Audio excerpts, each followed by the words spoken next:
আমরা আর কোনো নতুন সম্পর্ক চাই না। যারা পেছনে ছুরি মারে তাদের সঙ্গে টেবিলে বসা যায় না।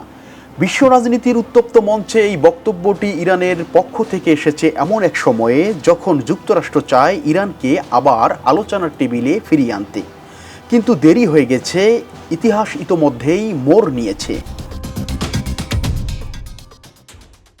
মাত্র 12 দিনের যুদ্ধ, কিন্তু এর অভিঘাত এমন যে কেবল মধ্যপ্রাচ্য নয়, পুরো মুসলিম বিশ্ব যেন নতুন করে এক জেগে ওঠার বার্তা পেয়েছে। গতকাল 25 জুন কাতার ভিত্তিক গণমাধ্যম আল জাজিরাকে দেওয়া এক বিস্ফোরক সাক্ষাৎকারে ইরানের পররাষ্ট্র মন্ত্রণালয়ের মুখপাত্র ইসমাইল বাঘাই স্পষ্ট ভাষায় বলেন, যুক্তরাষ্ট্র বিশ্বাসযোগ্য নয়। তারা একদিকে কূটনীতির কথা বলে, অন্যদিকে ইসরায়েলকে আমাদের উপর হামলার ছাড়পত্র দেয়। 12 দিনব্যাপী ইসরায়েলের টানা বিমান হামলার পর ইরান যুদ্ধবিরতির ঘোষণা করলেও এর আগে তারা যা করেছে তা শুধু প্রতিরোধ নয়, কৌশলগত জবাব।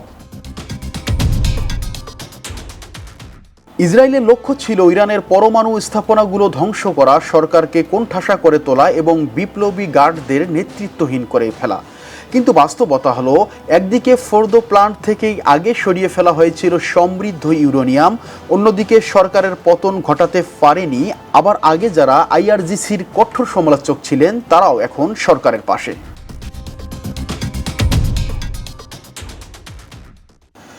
একের পর এক ক্ষেপণাস্ত্র আঘাত এনেছে তেল আবিব ও জেরুজালেমের সামরিক স্থাপনাগুলোতে। ইসরায়েলের ডোম ডিফেন্স সিস্টেম ক্রমাগত ব্যর্থ হয়েছে।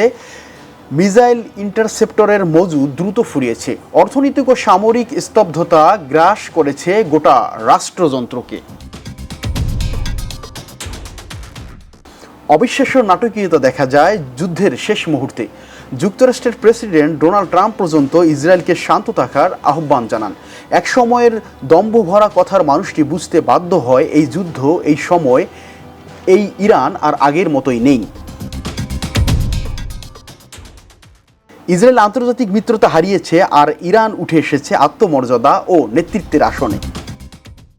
দেশের নাম্বার 1 ট্রেডিং অ্যাপ নিফটি ফার্স্টে পাচ্ছেন ট্রেডিং এর সব সুবিধা, dual exchange access, company analysis, portfolio তৈরি করা সহ আরও অনেক ইউনিক ফিচারের সাথে ট্রেড করতে ডাউনলোড করুন এক্ষুনি।